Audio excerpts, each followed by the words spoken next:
Welcome back to day 4 of Mental Health Awareness Week. For those of you who don't know me, my name is Sarah Sparks, award-winning coach, author and speaker, and I help people thrive at work, not just struggle to survive. So I've got with me today the beautiful and wonderful Sophie Bostock, who is a sleep expert, particularly focusing on sleep and performance. So welcome, Sophie. Thank you so much for the invitation. I'm very excited. Me too, me too. So the theme of Mental Health Awareness Week, as we all know now, is kindness. So what immediately comes to your mind, Sophie, when you think about kindness? Oh, kindness, warmth, compassion, all those wonderful positive emotions. My PhD actually was all about work stress and happiness and the power of positive emotion in in resilience, in bouncing back from stress. And so, the more that you can do to enable yourself to feel those feelings of warmth and compassion, kindness is good for the people that you share it with, and it's good for you. So it's very much contagious. So I think there's been a lot of kindness since the pandemic started, and long may it continue. Absolutely. And you know what? In preparation for this week of Mental Health Awareness Week, I found myself being more kind. I'm not terribly proud of admitting that, but actually it's been a really good kick up the pants for me to be kinder to the people in my family and who I'm having to be in lockdown with, but also much kinder to my community and doing some special acts of kindness. So it's been a good thing. I agree. It's very infectious. And I think just being kind, remembering to be kind to yourself. I was on a panel the other day with some clinical psychologists, and they made the point that they're seeing a lot of people who are being really good about being kind to the people around them. They're cutting them some slack. And this is particularly in employer settings. They're really trying to make allowances for other people, forgetting themselves. A lot of kindness is about protecting that time for self-care and for ourselves, and being able to say no, and just knowing that actually if we're kind to ourselves, we're in a much better place to be kind to other people.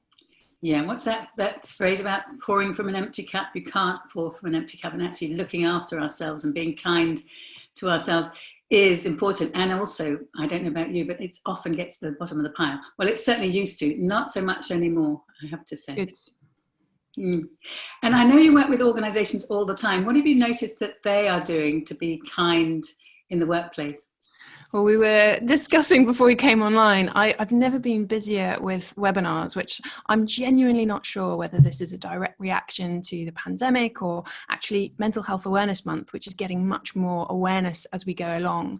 I think employers are becoming more conscious, not just that they've sort of got to do something to support employees, but actually getting much better at listening to employees and using their feedback and seeing what really helps. I've seen a lot more evaluation, which I think is hugely helpful. It's brilliant, as people who work with organizations, to be able to get feedback about what was really good about a session, what we could do more of. And I think certainly from the employers that I've been working with, I've been really impressed with how much this is becoming much more of a conversation. It's not just you turn up and deliver something. It's like, okay, what are our aims? What are we trying to achieve? Let's get lots of questions and feedback and make it a really interactive process.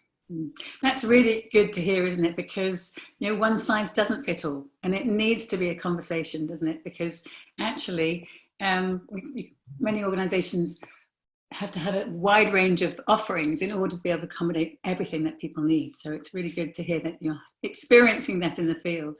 Well, yeah, and I think just obviously everybody's going online. It's not ideal.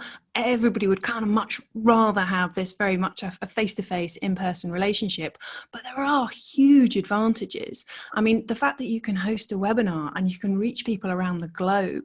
I've spoken to a lot of people who've actually said, I've never felt better connected with particularly global teams. And sometimes actually it's easier to connect with people who are much further away and feel like a real positive sense of community with that extended network. But actually what still hurts is the fact that the people who are just a few miles down the road, we can't go and give them a hug.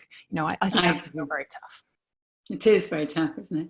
And so what would you say, how does sleep play its part in kindness? Oh, I think sleep has very much a kind of neglected role in our emotional health overall. I mean, there's definitely a growing awareness that sleep and mental health are very much interlinked. But I think this is particularly important for emotional regulation.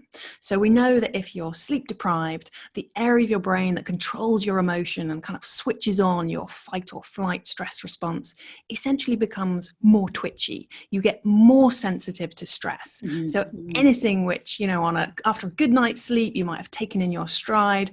After that poor night's sleep, you're more irritable, you're more anxious, you're more flighty.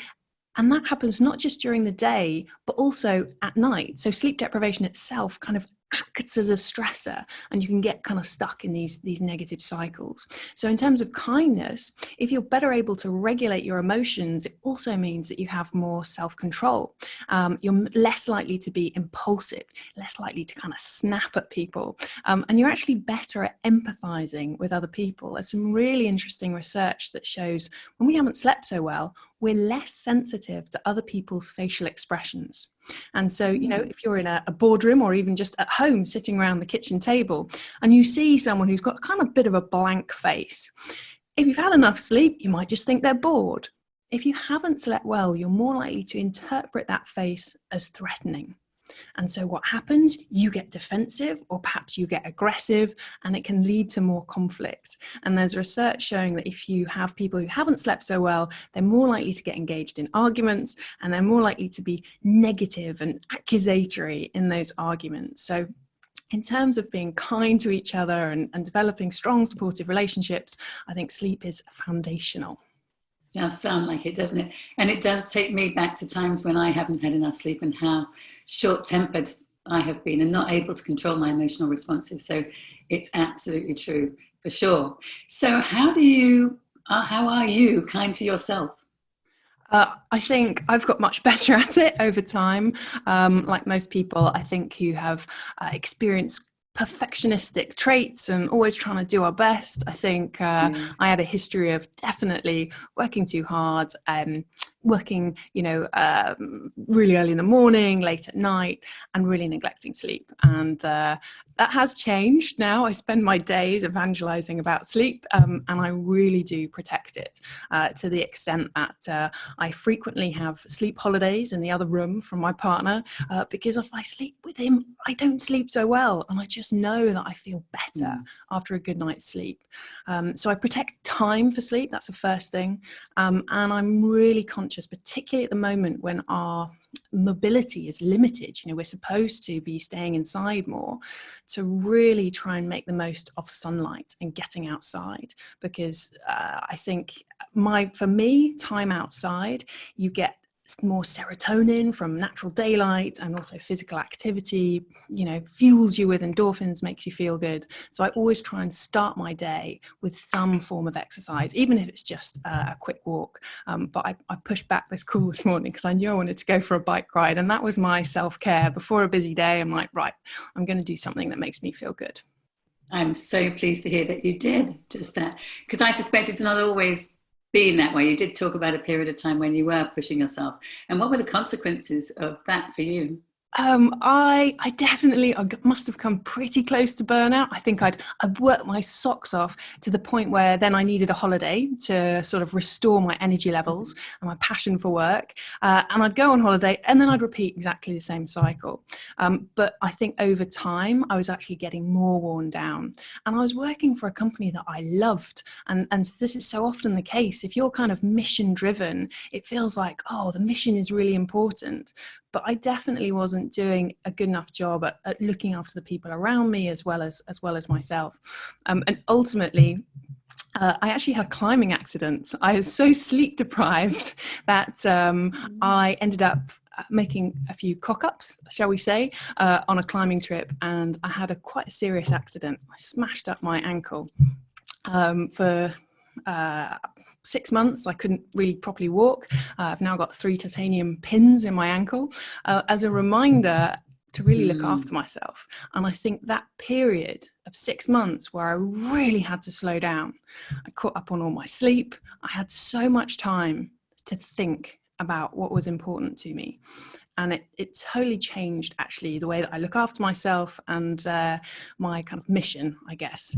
And I'm hugely grateful that I had that opportunity, but I hope that everyone doesn't have to go through some kind of catastrophic incident in order to sort of rebalance with their focus. Absolutely. So what would your advice be then for the listeners in terms of doing their best for themselves in regard to sleep?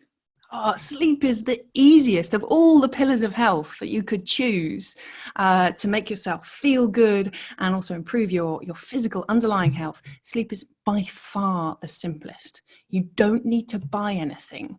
You don't need to spend a huge amount more time doing things. It's actually all about doing a little bit less. And really, first of all, just protecting time. And you can kind of, you can work your way back. I think the very first thing is, what time do you need to get up in the morning? In terms of your body clocks, waking up at the same time each morning is one of the most powerful things that you can do to help set your body clock. It sets expectations. If you wake up at the same time, you'll also feel sleepy at the same time every day. And then overnight, your body kind of knows when you're supposed to wake up. You start waking up before the alarm and you have more energy in the morning. Whereas if your routine is haphazard, the body clock's all over the place. You're never ready for sleep. You're never really ready to wake up. So first things first is routine. And then once you've got that wake up time, you can kind of work your way back. Now, the research suggests that all adults need 7 or more hours sleep to function at their best. Of course, there is natural variation. And if you're someone who sleeps for 6 hours and you wake up feeling refreshed, great. That just might be what you need. But for most of us, protecting at least 7 hours. So you can kind of work back from if my wake up time is 7, I'm going to have at least 7 hours of sleep. And then I'd allow an hour of leeway because there's going to be a bit of wake up time and a bit of time after you get into bed. And then an hour before that is when you want to start thinking about winding down, switching off technology, protecting a bit of time for yourself to do something that you enjoy. Parents know that you can't take a highly kind of charged up toddler and put them into bed and just say sleep. And yet we expect it of ourselves all the time. We kind of run at 110 miles an hour, switch out the light and can't work out why we can't sleep. So there is this detachment period between the end of the day and actually getting ready for sleep. And that should be a time to protect and celebrate, not something to kind of resent and cut short.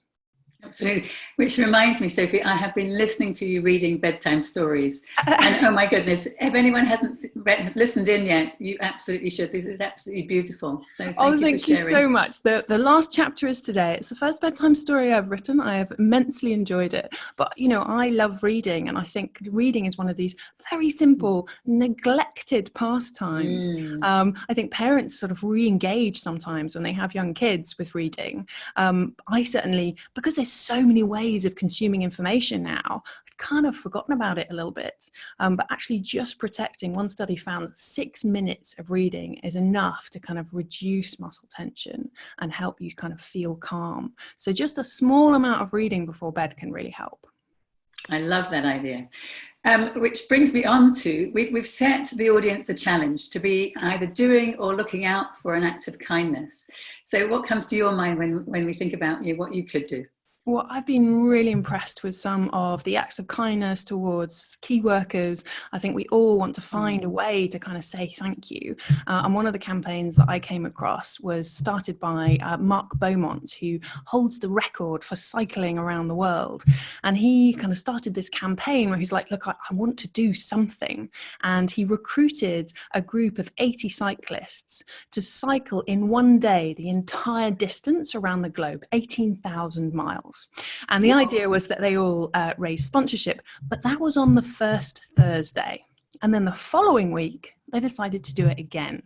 And I think now for 4 weeks, they have been doing this on Thursdays. They've been cycling 240 miles a day. And it's turned into this kind of campaign that members of the public can get involved in as well. And you can find out more in worldinaday.com. I got involved as a rower. So a bunch of rowers decided to try and row the distance across the Atlantic. And so we all did 20 miles, which is nothing compared to what the cyclists were doing. But the idea is you donate your miles or you get sponsorship. And I think the the target is to have raised £250,000 by the end of kind of this week. So fingers crossed. Well, what a brilliant idea, because not only are you raising money for good causes, but you're also doing something physically well for you. So I love that too. And I will check it out. In fact, maybe you could put it in the link below so that people can easily find that, or I will, one of the two. Sure. So thank you so much, Sophie, for sharing your wisdom with us today. This is day 4 of Mental Health Awareness Week. Day 5 will be our last day of doing these 5:30 broadcasts, and I will be back with Letitia to talk about what we've learned along the week and who has been doing these acts of kindness and how we might celebrate with them. So thank you very much, Sophie. It's been great to talk to you. And thank you so much for including me, and I look forward to seeing tomorrow's broadcast. Lots of love. Bye-bye.